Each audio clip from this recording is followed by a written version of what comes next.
I was helping my daughter with her spelling words. Rain tapped the windows. Her pencil moved slow, thoughtful. Then she stopped, reached into her pocket, pulled out a crumpled paper like it burned her fingers. "A man gave this to me at the park," she whispered. "He said, he knows Mommy very well, and to give it to you when she wasn't around." I took it from her, hands steady, heart not. I unfolded the paper slowly. 4 lines, messy handwriting, no signature. "She lies to you. She lies to me. Meet me where it started. I'll bring proof." I didn't flinch, didn't speak. I only stood up, pulled her into my arms, and started locking the doors. There are moments you remember because they matter, others because they hurt. That moment, it was both. I'd always suspected something. The late-night showers, the double-charged Uber rides, the perfume she didn't wear for me.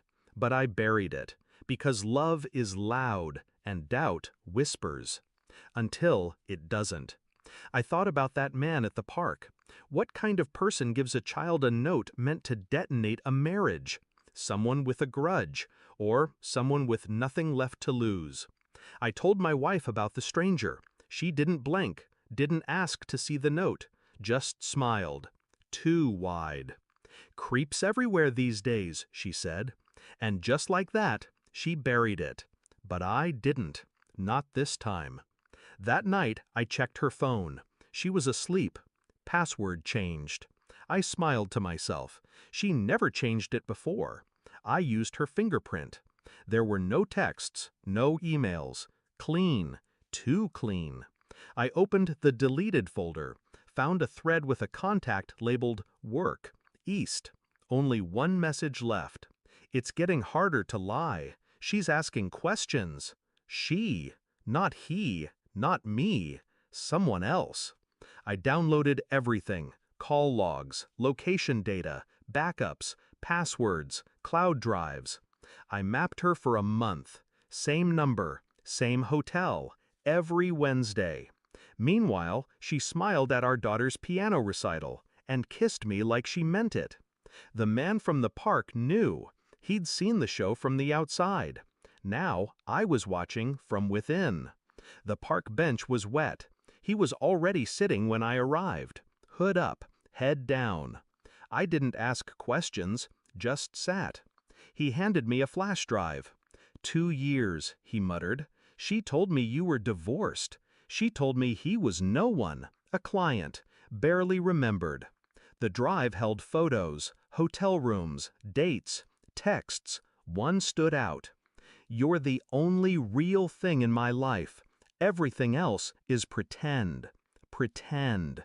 That was what I'd become, a placeholder, a lie. He looked at me then, regret in his eyes. I walked away. She kept pulling me back. "I just thought you deserved to know." He left before I said anything. I didn't chase him. Didn't need to. Truth doesn't need witnesses. It just needs to be seen. She was in the kitchen, humming, cooking breakfast like we weren't a lie. I slid the flash drive across the table, said nothing, watched her face. She froze mid-note, plugged it into her laptop. Silence. Then her breath caught. Then the shaking started. "You went through my things?" Still no words for me, just a slow blink, a small tilt of the head. "It didn't mean anything." I raised an eyebrow. "He was a mistake." I nodded slightly. She reached for my hand. I let her touch air. Then I pulled a manila envelope from my coat pocket. Inside, divorce papers, custody, asset transfers, all pre-signed, filed that morning. She opened her mouth, but I'd already turned and walked away. I didn't look back. Didn't have to. Sometimes silence is the loudest revenge. She moved out last week, tried to say goodbye to our daughter. She didn't let her, just turned and walked back inside, like she knew, like she understood. I don't talk about it, don't replay it. I just breathe easier now. I still take my daughter to the park, same bench. Sometimes she asks about the man with the hood. I just say, he helped us remember what truth feels like. No pity, no grief, only clarity. And the quiet satisfaction that comes from knowing she'll never lie to anyone again without remembering exactly how it ended. With a crumpled note and the silence that followed.